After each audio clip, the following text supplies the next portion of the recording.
आज हम लोग संधारित्रों का श्रेणी क्रम में संयोजन देखेंगे। हमने 3 संधारित्र C1, C2 और C3 लिए हैं। 3 संधारित्र है, तीनों की धारिताएं अलग अलग हैं। तीनों को श्रेणी क्रम में संयोजित करके एक वोल्टेज सप्लाई से जोड़ दिया गया है।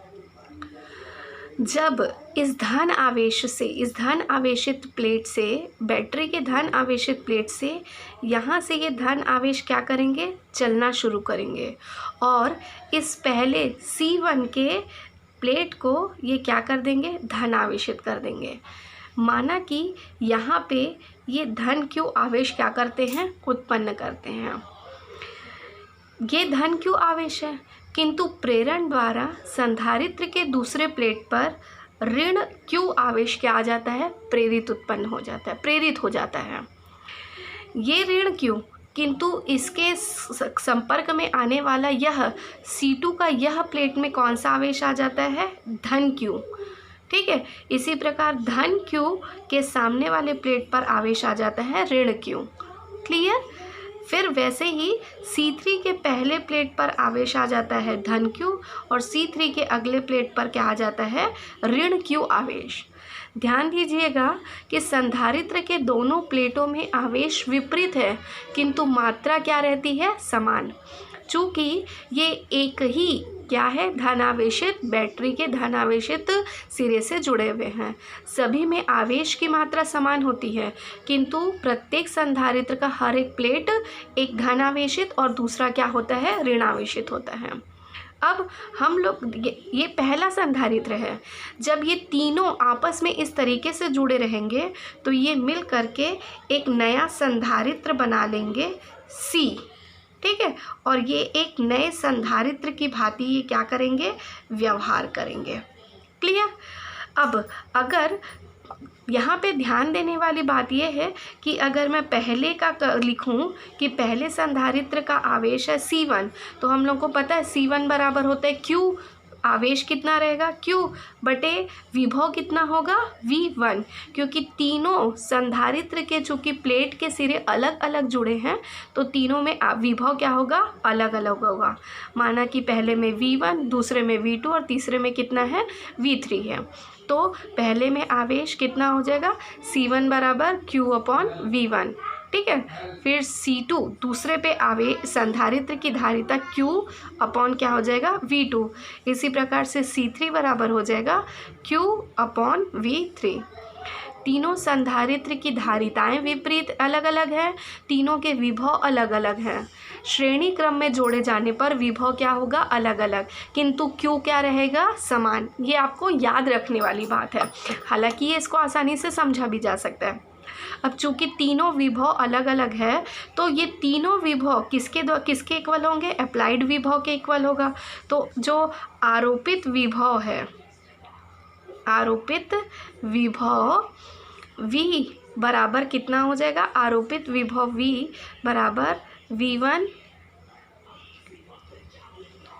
प्लस V2 प्लस V3 के इक्वल हो जाएगा। क्लियर है। आरोपित विभव V बराबर V1 plus V2 plus V3, ये तीनों का विभव मिल करके ये आरोपित विभव हो जाएगा। तो यहाँ से हम ये V1 बराबर क्या लिख सकते हैं, V1 बराबर हम लोग लिख सकते हैं Q/C1, पक्षांतर कर देंगे। तो अगर यहाँ पे हमारे पास में C1 बराबर Q/V1 है तो हम यहाँ पे लिख सकते हैं V1 बराबर क्या हो जाएगा, Q/C1। इसको इधर भेज दिए, इसको यहाँ भेज दिए, तो V1 बराबर क्या हो जाएगा, Q/C1। इसी प्रकार से V2 बराबर हम क्या लिख सकते हैं, Q/C2। V3 बराबर हम लिख सकते हैं Q/C3। क्लियर है। ये हो जाएगा ये हो जाएगा V। क्लियर। अब ये तीनों के पास Q कॉमन है, लेट्स टेक कॉमन, तो ये हो जाएगा 1/C1, 1/C2, 1/C3 के इक्वल। अब देखिए ये जो विभव है ये आरोपित विभव है। माना कि ये तीनों संधारित्र मिल करके एक नया संधारित्र बनाते हैं जिसकी धारिता कितनी होती है, C के इक्वल है, लिखा गया है ऊपर।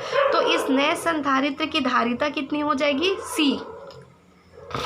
चूँकि तीनों संधारित्र में आवेश समान है तो इसमें भी आवेश की मात्रा क्या रहेगी, Q ही रहेगी। और विभव कितना है v। तो यहाँ से मैं क्या लिख सकती हूँ, v बराबर q/c लिख सकती हूँ। वही मान यहाँ पे रख रहे हैं तो ये कितना हो जाएगा, q/c। देखिए यहाँ पे भी q है, यहाँ पे भी q है, दोनों कहाँ है, अंश में है, डिनोमिनेटर में है, तो ये दोनों क्या हो जाएंगे, कैंसल आउट हो जाएंगे। और ये हमारे पास बचेगा 1/c बराबर 1/c1 plus 1/c2 plus 1/c3। तो जब तीन संधारित्रों को श्रेणी क्रम में समायोजित किया जाता है तो उनका जो तुल्य समान संधारित्र की धारिता होगी वो उन सभी के इन्वर्स के योग के, इन्वर्स के एडिशन के इक्वल होगी। तो अगर आप इस डेरिवेशन को एक बार देखना चाहें तो आपको एक समझने वाली चीज़ है कि सभी संधारित्र में Q का मान समान है किंतु विभव का मान क्या है, अलग अलग है। ये आपको क्या करना है, ध्यान रखना है। श्रेणी क्रम में जोड़ने पर विभव समान, आवेश समान होता है किंतु विभव क्या होता है, अलग अलग।